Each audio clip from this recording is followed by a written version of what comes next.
Welcome to Cocktails and Capital, the working on your business podcast that feels more like grabbing a drink with your best friend. I'm your host, Sarah Tatum, that best friend. I'm the owner of Tatum Accounting, where we invite our clients to take a vacation from their bookkeeping. In this podcast, I'm going to give it to you straight. Talking points and vague tips, we don't do that here. There's a bunch of noise out there in the entrepreneur community, especially when it relates to finances. And when you're trying to run your business, you just don't have time for that. And I know that you would rather be doing literally anything other than recording expenses and logging into your accounting software. So I'm bringing you practical advice without any of the fluff, just like your best friend would. So turn the volume up, grab your gin and tonic, and let's dive into this week's theme.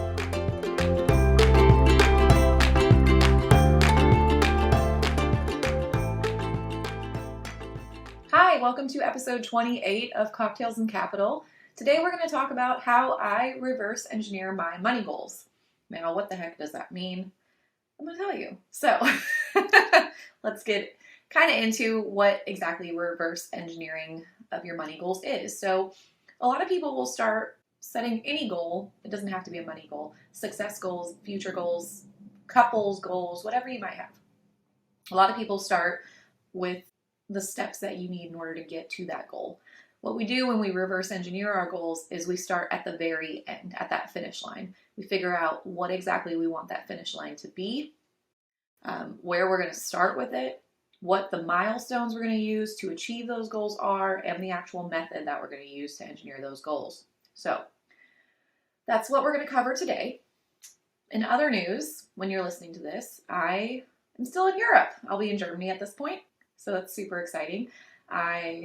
I'm talking for future Sarah, but I know she's having a great time right now. If you follow me over on Instagram at Tatum Accounting, you'll be able to check in on me and all the fun stuff that we're doing on this trip. You'll be able to see all the pictures, stories, everything. One of my friends is in Germany right now, and she posted a beautiful video of the countryside literally just dusted with snow, and it's absolutely gorgeous. So if you want to see some really cool pictures like that, head over to our Instagram at Tatum Accounting and check that out. Another announcement for you next week, January 19th at 11 a.m., we're going to have a webinar on how to close out your year. So it's going to be the exact same thing we kind of talked about in the past, and especially on reviewing your financial statements in order to make your goals like we talked about last week and how we'll talk about it today. That webinar is going to cover so many things regarding your year end and your close and what's important for 2023. You're going to get an entire little ebook with step-by-step instructions on how to close out your year. So if you are interested in figuring out how to DIY your year-end close properly, make sure you register for that webinar. The link is on our website, www.tatumaccounting.com. It will also be on Instagram. So wherever you find me, wherever you follow me, make sure that you check out that webinar and sign up if you have the time that day. If you do sign up and you can't make it, I will have it recorded and you can email me and get a recording of that webinar. So that's all the announcements that I have for today. Let's take a quick break and we'll dive right in. Are you ready to take a vacation from your bookkeeping, but your business is not quite there yet? At Tatum Accounting, we have plans that scale with your business, making them affordable at every stage. For the business owner who needs help with their accounting, but maybe is not ready to completely outsource their books, check out our new Office Hours package. With Office Hours, you get access to our private Facebook group filled with educational resources, webinars, and tools to make managing your books so much easier. The best part? Private, weekly, one-on-one support. Jump on weekly calls with an accountant to discuss anything and everything. Pricing, expenses, QuickBooks. We're here to get your questions answered. For just $150 a month, sign up for our office hours by visiting tatumaccounting.com/office-hours, or visit our show notes for the link. Now, let's get back to the episode. All right, so I've said it before, and my guiding light for creating goals is to use the SMART acronym. So that's SMART. So we want them to be specific, measurable, attainable, realistic, and timely. So for this episode, we're going to create a goal for the year. and we're going to figure out how we're going to reverse engineer it together. So for our SMART goal, we're going to pay off a credit card. Okay. So say it was a hard year in 2022 and we had to put a few things on a credit card. Everybody does it. I do it. It's fine. Things happen. So we're going to pay off the credit card. Let's say that credit card has $30,000 balance. Now, that's the specific part of your goal. The specific part is you're going to pay that credit card off by the end of the year, all $30,000 of it. Measurable, $30,000 balance at the beginning of the year, $0 balance at the end of the year, right? Attainable, it's definitely attainable if we budget and proportion our money correctly and make our payments. Is it realistic? Absolutely, it's realistic. It's not like we have a $200,000 credit card balance, which I don't even know anybody that could do that, but it's definitely a realistic goal. And then timely, we have a deadline. So what you could do to make your deadlines even more specific is to do a monthly deadline, but we're going to get into that here in a little bit. But right now, the timely aspect is met because we have that deadline of the end of 2023 being our time to pay that card off, right? So that's the actual goal. The actual goal is that we're going to pay that credit card off by the end of the year. How are you going to meet that goal? Are you going to put that credit card away? Are you not going to touch that credit card? The other thing you have to think about is what happens if you need to put money on the credit card again? If you hit a rough spot, if you need just a little bit of extra finances, are you going to add that total to your year-end balance to pay off? So these are kind of the things that we need to think about, because is our starting point for our goal just that $30,000 balance? Or if we use that card again and we make it a $40,000 balance, does our goal change? Do we add that $10,000 on? Or do we cycle that $10,000 to next year? If we pay that $10,000 off additionally, is that just an added bonus for you that you're getting some serotonin off of because you're meeting that goal? So these are the things that we have to think about when we're developing that specific goal.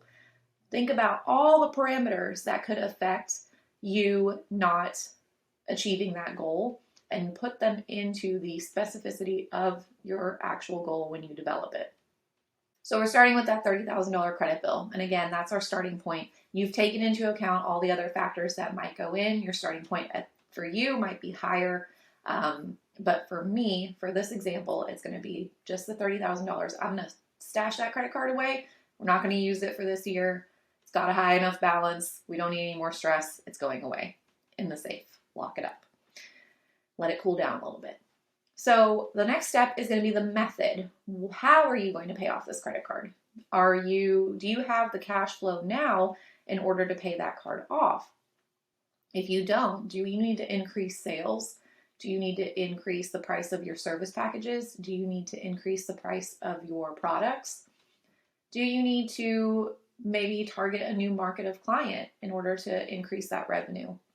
Do you need to decrease your expenses on operating? Do you need to decrease your cost of goods sold expenses? This is where the goal turns into 3 other goals, right?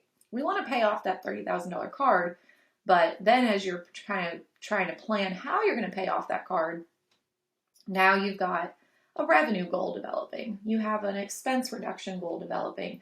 You have now you've thought, well, maybe I need to hire somebody in the year, which is what I did last year. I had a revenue goal, and then suddenly that revenue goal turned into, actually, I want to hire somebody by mid-year in order to make sure I can meet this goal. And I did. And I met the goals, and it was great. But this is where goals get complicated, where things start to mesh together, and you start getting kind of lost in the goal development system.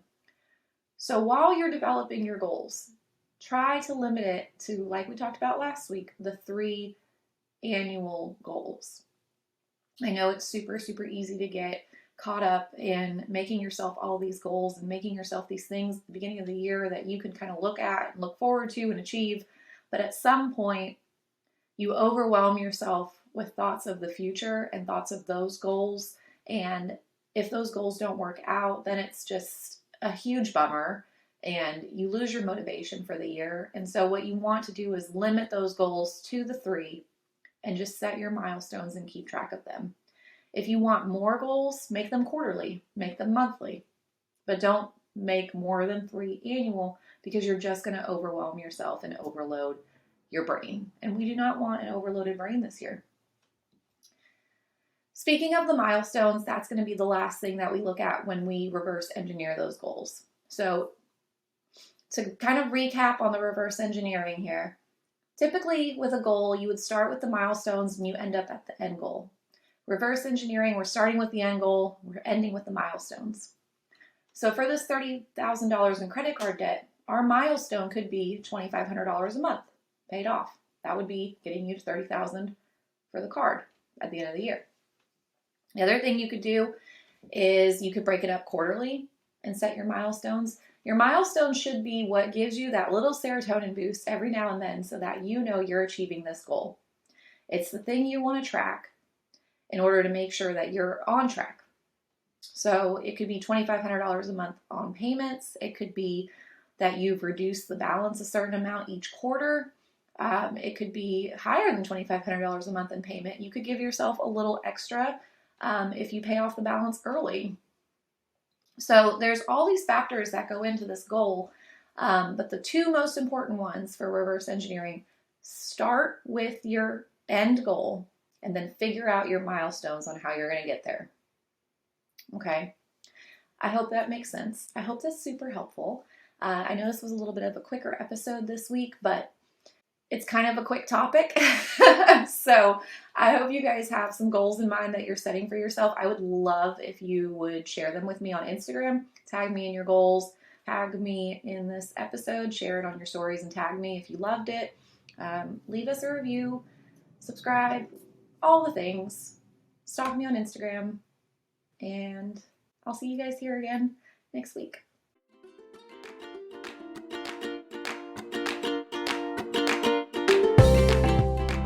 Thank you so much for listening. If you enjoyed today's episode, be sure to subscribe and follow Tatum Accounting on Instagram. You can also do us a huge favor by leaving a review. It's the best way to support us. Let's catch up next week, same time, same place.